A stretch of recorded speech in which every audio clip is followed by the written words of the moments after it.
السلام عليكم ورحمة الله وبركاته.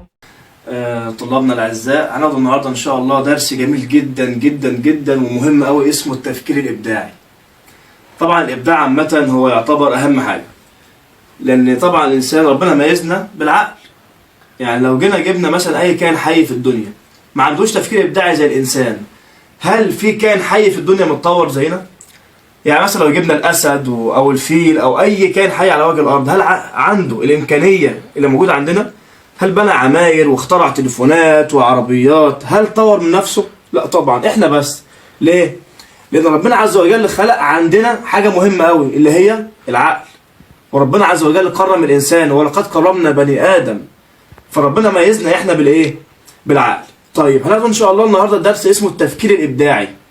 يعني ايه كلمة إبداع أو تفكير إبداعي؟ أولا الإبداع ده هو اكتشاف علاقات ووظائف جديدة. اكتشاف علاقات ووظائف جديدة. انا بكتشف حاجة جديدة مثلا في الكون، او ان انا مثلا اعمل ابداع جديد يفيدني في حياتي. تمام. وطبعا زي ما انتم عارفين الفرق بين الاكتشاف والاختراع ايه؟ ان الاكتشاف حاجة كانت موجودة وانا اكتشفتها وطورتها، اما الاختراع ده انا بعمل حاجة جديدة. تمام. يبقى الابداع هو اكتشاف ايه؟ علاقات ووظائف جديدة ووضعها في صيغة مبتكرة في شكل جديد. يعني مثلا ايام زمان كان عشان حد يكلم حد بالتليفون مثلا في العماره اللي جنبيه، كان يعملوا ايه ايام زمان؟ كانوا بيجيبوا صفيحتين زي مثلا صفيحه الزيت او صفيحه اي صفيحه، ويبدا يعني يوصلوهم ببعض بسلك مشدود، بحيث لما حد يتكلم في الصفيحه دي اللي في الجانب الثاني يسمعه عن طريق السلك المشدود ده، بيوصل عنده ذبذبات الصوت. دلوقتي تم ايه؟ تطور هذا الاختراع، بقى فيه تليفون ارضي، وبعد كده بقى في حاجه اسمها موبايلات وهكذا. يبقى احنا بنعمل اختراعات او ابتكار شيء ايه؟ جديد. يبقى الابداع هو اكتشاف علاقات ووظائف جديده ووضعها في صيغه ايه؟ مبتكره. ويكون الابداع عن تاليف جديد. زي مثلا موضوع الطياره، جابوها منين الطياره؟ عن طريق مثلا الطائر. تمام. يبقى الطياره دي اكتشفوها عن طريق الطائر اللي كان ليه طبعا جناحين. تمام. فجت الفكره في دماغ طبعا العالم اللي هو عباس بن فرناس عن طريق الايه؟ الطائر ده. تمام. وحاجات كتير جدا زي مثلا السفينه، تم اختراع السفينه عن طريق ايه مثلا؟ شافوا جسم البطه. تمام. هو عباره عن جسم تلتين البطه بيبقى تحت الميه، والبطه جسمها من فوق عريضه من تحت رفيع، عشان يبقى تلتين البطه في الميه فايه؟ ما تقعش ولا يمين ولا شمال. فتم اختراع جسم السفينه مشابه لجسم الايه؟ البطه. يبقى هم بيجيبوا الاختراع ده منين؟ من حاجه اساسا كانت في الطبيعه، فبيحاولوا ان هم يقلدوها ويعملوا شيء شبهها. يبقى التفكير الابداعي هو ايه؟ اكتشاف علاقات ووظائف جديده ووضعها في صيغه ايه؟ مبتكره. تمام. حاجه فيها ابتكار. ويكون الابداع عن تاليف جديد او تصوير جديد لاشكال قديمه او لعناصر معروفه للايه؟ الجميع. تمام. ده اللي هو التفكير الايه؟ الابداعي. اتفقنا كده؟ نخش ان شاء الله على نقطة تانية. حبايبي طبعا اتكلمنا عن التفكير الابداعي، نعرف بقى هل اي شخص ينفع يكون مبدع؟ تعال نشوف مع بعض.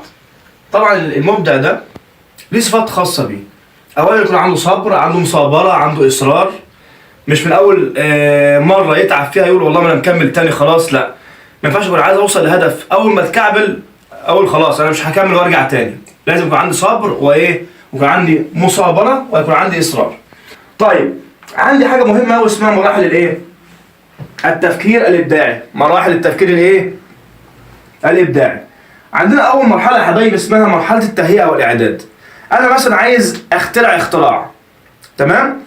أول حاجة لازم أعملها أجهز العدة بتاعتي، أجهز نفسي. زي مثلا عايزة تخترعي أكلة جديدة، لازم تعملي اول حاجه ايه؟ بتجهزي مطبخك. اجهز الحله بتاعتي واجهز ادواتي واجهز مثلا الخضار اللي انا عايز اطبخه، صح؟ المكونات بتاعتي. يبقى لازم اجهز الايه؟ الادوات بتاعتي.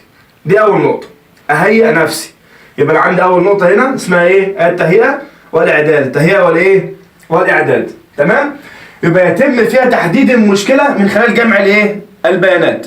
تمام. يبقى اذا اول حاجه اسمها التهيئه والاعداد، دي معناها ايه؟ يتم فيها الايه؟ تحديد المشكله من خلال جمع البيانات والمعلومات. انا مثلا عايز اعمل مثلا حل لمشكله الازدحام، ابدا اجمع معلومات ياما عن هذه المشكله. عايز مثلا احل مشكله الزواج العرفي، مشكله البطاله، مشكله التسول، مشكله الطلاق اللي احنا واخدين فيها طبعا مركز اول عالميا، تمام. مشكله مثلا الانحراف، الادمان، تمام. يبقى لازم اعمل ايه؟ اشوف حل للمشكله ازاي ان انا اجمع عنها المعلومات. تاني حاجه عندنا اللي هي مرحله الاحتضان. مرحله الايه؟ الاحتضان. يعني احتضان، تمام. احنا قلنا الاول بهيئ نفسي، بعد ادواتي، ابدا احتضن المشكله. يعني ايه؟ يعني ان انا مثلا اركز فيها جامد قوي، تمام. يعني مثلا افضل مشغول بيها، افكر فيها ليل ونهار. يبقى الاحتضان دي معناها هي فتره احتضان للمشكله، موضع المعالجه لفتره من الايه؟ من الزمن. طيب هنا بحتضنها يعني ايه؟ قلنا بفضل افكر فيها ليل ونهار. مثلا في حاجه مضايقاني عايز الاقي لها حل، بفضل ليل ونهار افكر فيها. خلاص؟ طيب النقطه الثالثه عندي اسمها مرحله الايه؟ الاشراق. مرحله الاشراق. هذه المرحله يا حبايبي بعد ما احتضنت المشكله بيجي لي عليا وقت بيحصل فيه ايه؟ بلاقي الفكره طلعت لي في اختراع، تمام، معين جه في دماغي هيحل المشكله دي. الاختراع ده او هذه الشراره بتاعت الابداع مش هتجيلك من فراغ، لازم تكون انت مشغول قوي قوي بهذه الايه؟ بهذه المشكله، تمام. يبقى مرحله الاشراق هي ايه؟ هي بيطلع منها شراره الابداع لانها لحظه ولاده الفكره. يبقى هذه المرحله بنسميها مرحله الايه؟ الولاده، ولاده الايه؟ الفكره. يبقى اول حاجه قلنا مرحله التهيئه والاعداد، ثم مرحله الايه؟ الاحتضان، ثم مرحله الولاده، تمام، اللي بنسميها مرحله الاشراق. طيب اخر مرحله عندنا اسمها مرحله التحقق. بعد ما عملت فكره معينه او اختراع معين ابدا ان انا ايه؟ اتحقق ان هو صح ولا غلط عن طريق الايه؟ تجربه، تمام. يبقى الكلام اللي انا قلته ده ابدا ان انا اتحقق منه، اعمل عليه تجربه مبسطه. لو نجح هيكمل، لو ما نجحش هبدا ان انا اوقفه واعيد من الاول تاني كل الخطوات اللي فاتت دي عشان اجيب حل سليم. زي مثلا موضوع مرض زي مرض الكورونا اللي بيقولوا عليه دلوقتي مرض الكورونا، تمام. طبعا الاول في اعداد للمشكله، اجمع عنها معلومات كتير جدا. بعد كده طبعا الموضوع هنا بدا يشغل بالي، يبقى اسمه احتضان، بفكر فيه ليل ونهار. بعد كده طلعت لي فكره معينه لمعالجه هذا المرض، بعد كده ابدا ان انا ايه؟ اتحقق من هذه الفكره كانت صح ولا غلط عن طريق التجربه المبسطه، تمام. ده بالنسبه لمراحل التفكير الابداعي. شباب طبعا اتكلمنا عن معنى التفكير الابداعي، واتكلمنا عن سمات المبدع، طبعا دي قراءه عليكم بس برضه قلتها، واتكلمنا عن خطوات التفكير الابداعي. هناخد مع بعض دلوقتي حاجه مهمه قوي اسمها مهارات التفكير الابداعي. عندنا اول مهاره اللي هي اسمها مهاره الطلاقه. يعني ايه مهاره الطلاقه؟ لما اقول فلان ده عنده طلاقه يعني ايه؟ يعني فلان ده يقدر يجيب افكار كتير جدا في فتره قليله. دي اسمها طلاقه، مخه شغال. يعني مثلا ممكن يبقى عندنا مشكله واحنا قاعدين مع بعض، اقول لكم عايز افكار لحل هذه المشكله، الاقي منكم واحد يجيب لي فكره في ساعه، تمام، والله يعينه يعني. في واحد تاني ممكن يجيب لي فكرتين في نص ساعه، في واحد ممكن يجيب لي 10 افكار في دقيقتين. ليه؟ ده مخه شغال، منتج، بيجيب افكار كتير. يبقى الابداع محتاج ايه؟ افكار كتير. يبقى الطلاقه هي يقصد بها القدره على استدعاء اكبر عدد ممكن من الاستجابات المناسبه تجاه مشكله او مثير معين. طبعا المشكله او المثير ده اللي هي حاجه اللي انا عايز اجيب لها حلول يعني. طبعا احنا عندنا مشاكل كتير زي ما قلنا من شويه، عندنا مشاكل اجتماعيه كتير جدا، مشاكل بيئيه، محتاجين ايه؟ يعني الشباب يجيب حلول لهذه المشكلات. وطبعا مصر زي ما قلت لكم قبل كده، مصر ليها 500,000 عالم مصري خارج مصر. يعني مش جوه مصر بس، بره مصر ليها 500,000 عالم مصري، نص مليون عالم. فمصر منتجه للعلماء ومنتجه للمبدعين. تاني مهاره عندنا اسمها مهاره المرونه. يعني ايه كلمه مرونه؟ دايما نسمع يقول لك فلان ده مخه مثلا بيقفش على حاجه معينه، تمام. طبعا مع احترامي للجماعه الصعايده يقول لك ايه؟ ما تقفلش معايا امال، يعني خلاص هو على الطلاق بالثلاثه انا هعمل ده، صح ولا ايه؟ هو خلاص مخه جه لحاجه معينه مش هيغيرها عاد واصل. لا احنا مش عايزين كده، عايزين حاجه اسمها مرونه. مرونه يعني ايه؟ ان انا يبقى عندي فكره، لو الفكره دي غلط اغيرها، ايه المشكله؟ زي ما قلنا قبل كده برضه بلعب شطرنج، في طريقه كنت عايز العب مثلا بطريقه معينه، لقيت ان لو لعبت بيها هخسر لعبه الشطرنج او المباراه بتاعت الشطرنج، ابدا ان انا اغيرها. زي مدرب كرة القدم، ينفع المدرب يلعب بنفس الطريقة هي وبيخسر بيها؟ ما ينفعش. تمام؟ يبقى لازم نغير الطريقة. لو بنخسر بيها ألعب بطريقة تانية. يبقى المرونة إن أنا أجيب الحاجة الأفضل، يكون تفكيرك مرن. طبعا في مرونة فكرية وفي مرونة زي ما انتم عارفين، في مرونة جسمية زي الناس اللي بيلعبوا رياضة عندهم مرونة جسمية. أما المرونة الفكرية عقلك مرن، تمام؟ بيشوف الحاجة الأحسن ويروح لها، وممكن يغير وجهة نظره لو حس إنها إيه؟ غلط. يبقى المرونة هي القدرة على التفكير في بدائل لمشكلة أو موقف معين. يبقى أنا بفكر في إيه؟ في بدائل. والشخص المرن هو الذي يغير من اتجاه إيه؟ تفكيره. عادي أنا بفكر بطريقة معينة، ممكن أنا إيه؟ أغيرها عشان أروح لطريقة أحسن. يبقى الشخص المرن هو إيه؟ الذي يغير من اتجاه تفكيره من أجل التكيف مع المواقف الجديدة. زي مثلا بنوتة مثلا عايشة في المدينة، اتجوزت واحد في الصعيد. لو فضلت ماشية بدماغها مش هينفع تعيش معاه، لازم تتأقلم مع الوضع الرجل الصعيدي مثلا. تمام؟ يبقى إذا دي اسمها إيه؟ اسمها مرونة، أو في علم النفس بقى إن شاء الله في ثانية ثانوي اسمها التكيف النفسي الاجتماعي. إن أنا بغير نفسي عشان يتماشى مع المجتمع أو يتكيف مع المجتمع.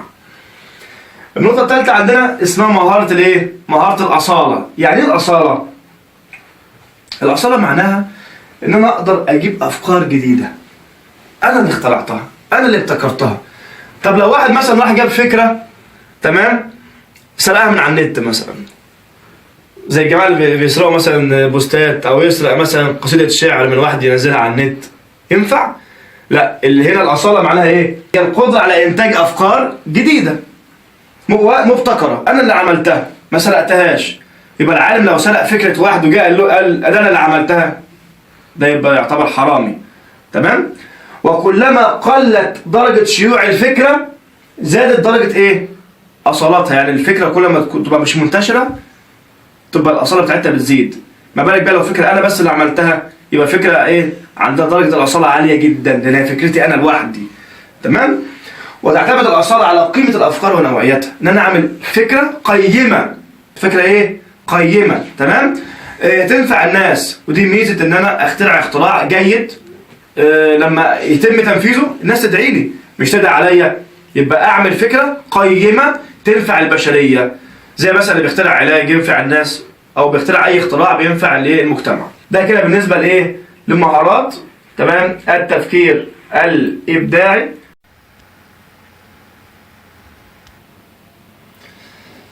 طلابنا الغاليين، طبعا اتكلمنا عن التفكير الإبداعي ايه هو معناه، وعرفنا بعض صفات الشخص المبدع، واخدنا مراحل الإبداع، واتكلمنا عن مهارات التفكير الإبداعي.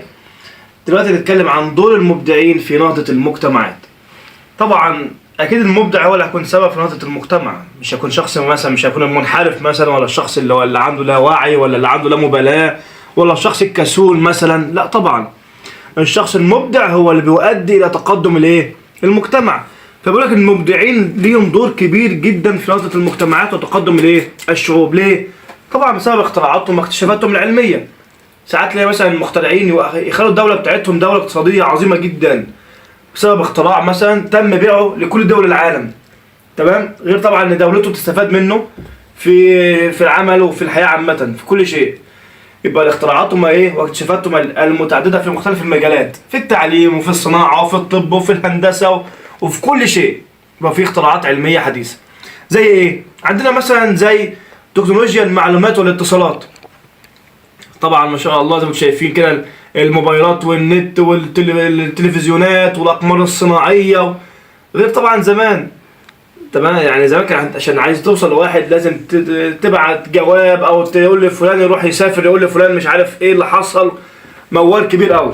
لكن دلوقتي طبعا الاتصالات والتكنولوجيا المعلومات بتبقى سريعه جدا عن طريق النت، عشان تعمل بحث عن النت بسهوله جدا دلوقتي غير زمان. طيب التكنولوجيا الطبيه والعلاجيه، العلاج حتى الطب بقى فيه اجهزه الكترونيه، الجهاز ده بيطلع المرض اللي عند الانسان. طبعا الجهاز بيبقى نسبة أخطائه بتبقى طبعا قليلة جدا. وتكنولوجيا الطاقة المتجددة، الطاقة، تمام، بأنواعها كتير جدا اللي بتستخدم في كل مجالات حياتنا أيضا في التكنولوجيا. وتكنولوجيا تدوير النفايات، القمامه اللي احنا بنرميها دي، طبعا مصر ما شاء الله بتطلع زباله كتير جدا، قمامه يعني بحجم هائل. تلاقي عندنا الاسر المصريه بتطلع كيس القمامه قد كده. لكن الدول بتاعت الخارج، يعني مثلا عندنا موضوع دوله البرازيل مثلا. البرازيل دي تعتبر من الدول الفقيره جدا، اللي خلاها دلوقتي دوله من اغنى دول العالم ايه؟ هي تدوير النفايات. ان عندهم عملوا مصانع بتدخل الزباله تطلعها مواد الناس بتستفاد منها. فاحنا عندنا زي ما قلنا كمصريين عندنا قمامه كتير كتير جدا. في لو عملنا مصانع ان احنا ندور اعاده ايه هذه النفايات مره اخرى واستخدامها استخدام جيد. والعلاج من الامراض الخطيره طبعا، زي الفيروسات الخطيره زي الكورونا، وزي امراض سرطانات بانواعها والكلام ده كله. فالتقدم العلمي ادى الى اكتشاف علاج من هذه الامراض الخطيره. وان شاء الله هنكمل في الفيديو القادم، والسلام عليكم ورحمه الله وبركاته.